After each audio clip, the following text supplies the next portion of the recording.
And action. Welcome back. Welcome to another episode of the Action Podcast. We apologize. We've been gone for a few weeks here.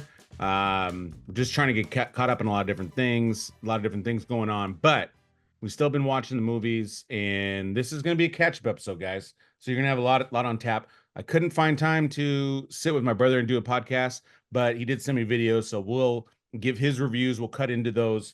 But we have a big lineup today, almost 3 episodes worth, to be honest. So, but we'll keep them brief.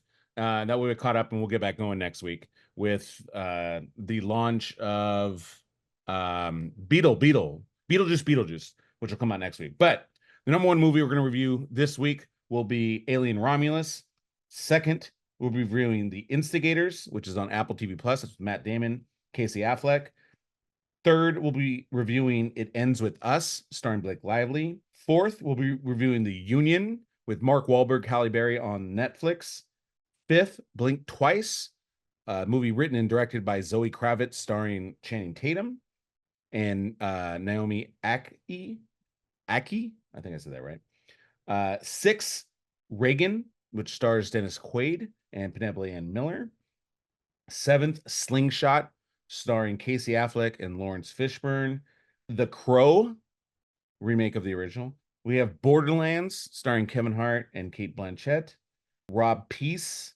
So stay tuned, people. Obviously, a lot of movies. So Alien Romulus. My take on this. So I'm admittedly very late to the Alien franchise. I literally saw the first one in theaters, mind you, on the anniversary of the first one.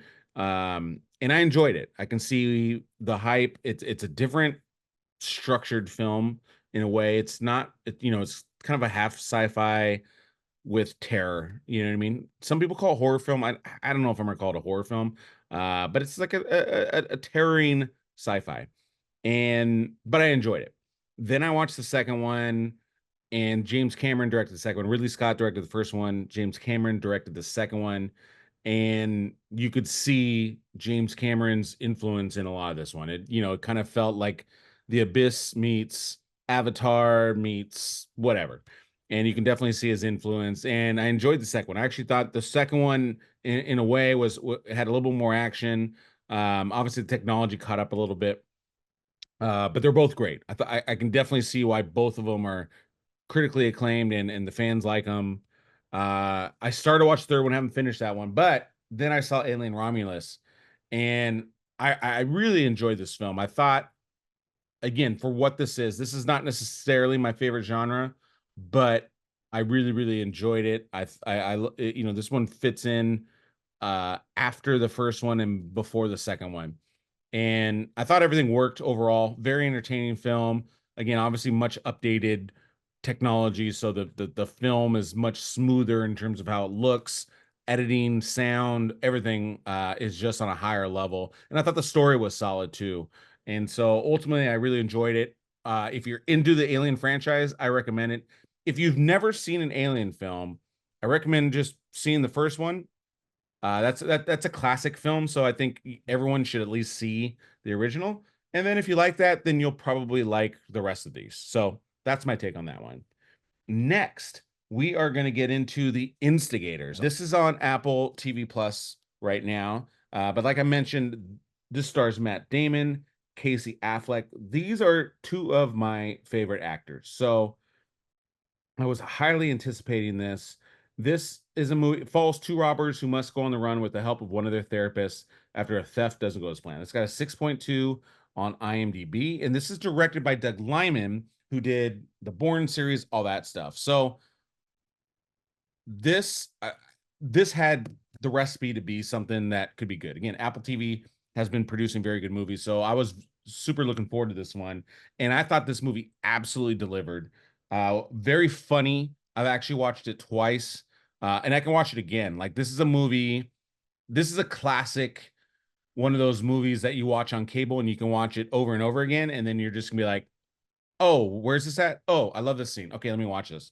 Like, I love both Casey Affleck. He's one of my favorite actors. But then also Matt Damon. Like, they're hilarious in this one. I love both of their characters in this one. Jack Harlow's also in the and Hong Chow. She's fantastic in this. She's the therapist, but she does a great job in this as well. Alfred Molina's in this, but I think it's a great concept, very well executed, funny, really funny, and yeah, I highly, highly recommend this. Again, streaming on Apple TV Plus now. So next we have It Ends With Us. So I saw this with my girlfriend Nicole, and this wasn't necessarily a movie I was looking forward to. This was based off of a highly acclaimed book, and I did know that going into it, but I didn't know what it was about, anything like that.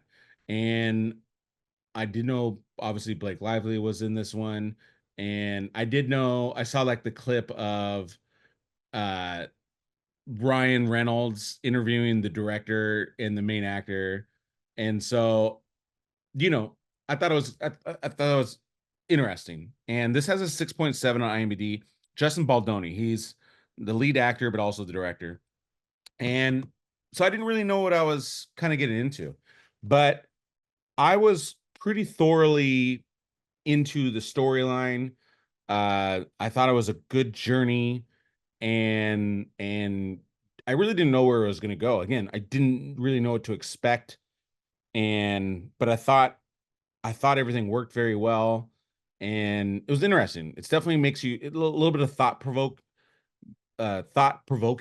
Makes you think about certain things, scenarios, things of that nature. Um, Interesting ending. Obviously, I'm not going to get into that. No spoilers on this one, but um, ultimately, I thought this movie worked and it did a good job. It did very well in the box office. I think it easily made its money. But as of today, and we're pretty much heavy into the thing. So this budget was 25 million, gross worldwide 286. That's a very successful movie. So I think it's well deserved. I'm glad that it did that well. And yeah, if you have not seen this is not just I don't think a one demographic like only females should see this or vice versa. I think this is a good date movie. I think it's entertaining. Next, we have The Union. This movie is starring Mark Wahlberg and Halle Berry. You can see this on Netflix now. And this movie is directed by Julian Farino, who actually I'm a big fan of. This guy was a big part of Entourage. He worked with Doug Ellen. He was in the writer's room there. Also directed some of like the short films that they would have. Like he directed, I believe, like the Aquaman sequence. He was also involved in Ballers, a series that I love. So I'm a big fan of Julian Farino. And I did think he did a good job directing this. This only got a 5.4. I don't think this is necessarily his fault on that. I like the fact that this movie's streaming. I think this is okay in terms of entertaining. I think like I said, it's well directed. I there's a part that I don't know if I buy into the premise from like the get-go. And so I think that kind of was just like, huh? So a good movie comp that I think of this one. So Chris Rock was in a movie called Bad Company with Anthony Hopkins back in the day. I believe it was Jerry Bruckheimer was involved in that project. Joel Schumacher was the director, and yeah, Jerry Bruckheimer produced it. So Chad Omen, uh, and I like those guys, and really good movie. But that movie is basically kind of the same, like a CIA type of organization that recruits kind of a guy off the street.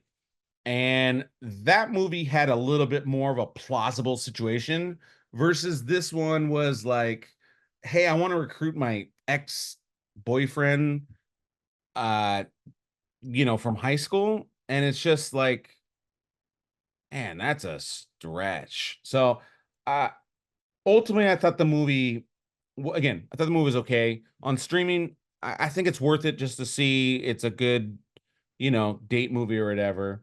It's got some decent action, all that good stuff, but that's a tough premise, I think, to overcome. And I think that's really what ultimately kind of holds this movie back. So, take it for what it's worth. Next, Blink Twice. So I actually just saw this one. Um, And this movie is written and directed by Zoe Kravitz, stars Channing Tatum and Naomi Ackie. And um, this is an interesting movie. I the tone of this movie, one, I thought Zoe Kravitz directed the hell out of this. Thought she did a really good job. I thought the script was also pretty tight.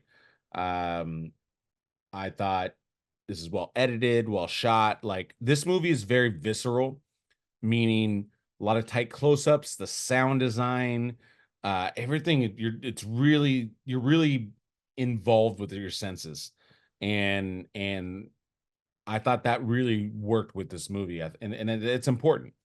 Uh, uh, and Channing Tatum, I think works in this role too. Everybody, I think this movie worked on many levels. Very entertaining.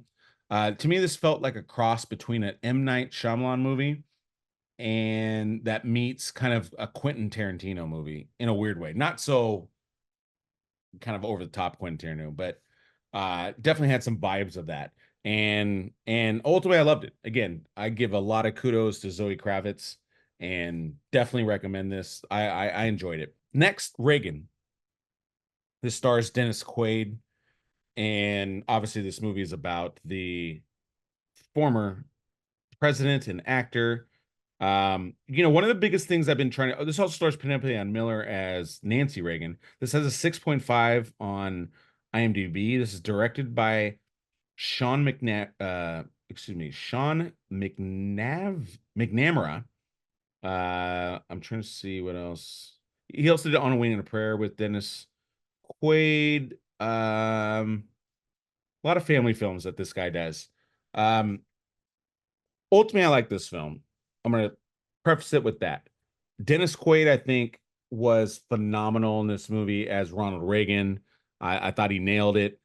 Incredible job. Penelope Ann Miller, also really good. Nancy Reagan. Um, they both great job. All the acting was great. My biggest concern for this movie is, do you need? I didn't feel this movie was political at all. I think if you are into just American history in general, I feel like this is an important film because this is obviously, he was a two-term president, so you're gonna learn about really the relation between the United States and Russia in the 80s and really the end of the Cold War, which is kind of the climax of this movie. And so I enjoyed the aspect of this movie. And again, I don't think you need to be a Reagan fan to enjoy this movie. I think my only critique of this film is that I think there are some darker sides to Reagan that we don't really get to explore. And I feel like they kind of kept it slightly vanilla on that point. But that doesn't mean that it's still not a good film and that it still doesn't work. But I would have liked to see it go in a little harder hitting. Than that. But that's my appetite. Not sure if it really matters, but um box office wise, had a budget of 25 million. At currently it's at 12. So this is probably not going to make its money, but we're in a crazy time right now. So who knows? Next, we have Slingshot. So I actually saw this at one of those AMC Screen Unseen. If you're not a member of AMC, the A list, I definitely recommend doing that. 3 movies a week for basically $25. It's kind of like signing up to a streaming service, but you get the full theater, IMAX, whatever, all that good stuff, including these screen and scenes. So this movie actually ended up getting released about a week later, but it was Slingshot, and that stars Casey Affleck, Lawrence Fishburne, and obviously, like when you go, you don't know what you're gonna watch, but this actually has a 6.4 rating on IMDb. It's about an astronaut that struggles to maintain his grip on reality aboard a possibly fatally compromised mission to Saturn's moon Titan. And this had a lot of vibes of like Passenger. So if you like that movie, I think you'll like this movie.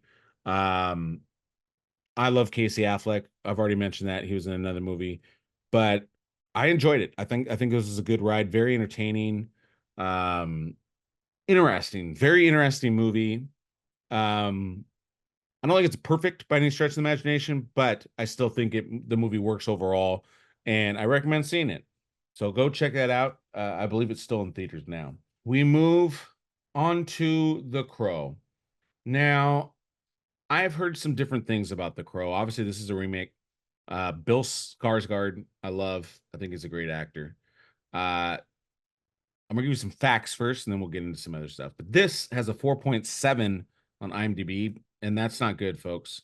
Um, Box office numbers, we have budget of 50 million, and as of now, grossed only 18 million. I have heard that Bill Skarsgård refused to do promotional stuff for it because he just did not like what they did with this movie. I get it. I don't really know what I was watching when I saw this. I don't necessarily remember the original. I kind of remember the original was more memorable for obviously Brandon Lee dying on set and then them finishing the movie uh with some CGI with the stunt double, but it was still pretty liked. It would still be on, other cable stuff, all that good stuff. But this one, a story, it just didn't really have a good story. Didn't really care about the characters. It just didn't work. And I don't like talking negative about films. People put hard work into this one, but when the actor speaks out on a film, it just usually means that the wrong people got involved and the wrong people took over this project and kind of derailed it. And those people need to learn that these are collaborative projects, and especially when there's money involved, like you can derail a project, you can literally kill a project, and you got to sometimes let either the writer or the director or even the actors like let them do what they do, as long as they trust the source material. But yeah, I just didn't think this movie worked overall, and I don't recommend it. Honestly, it was one of the worst movies I've seen probably all year. This would be definitely in my top 5 worst movies all year. So wasn't happy with it. Didn't enjoy it at all, and that's very rare for me. I'm pretty forgiving as an audience member, so take that for what it's worth. So next, speaking of not good reviews, we have Borderlands.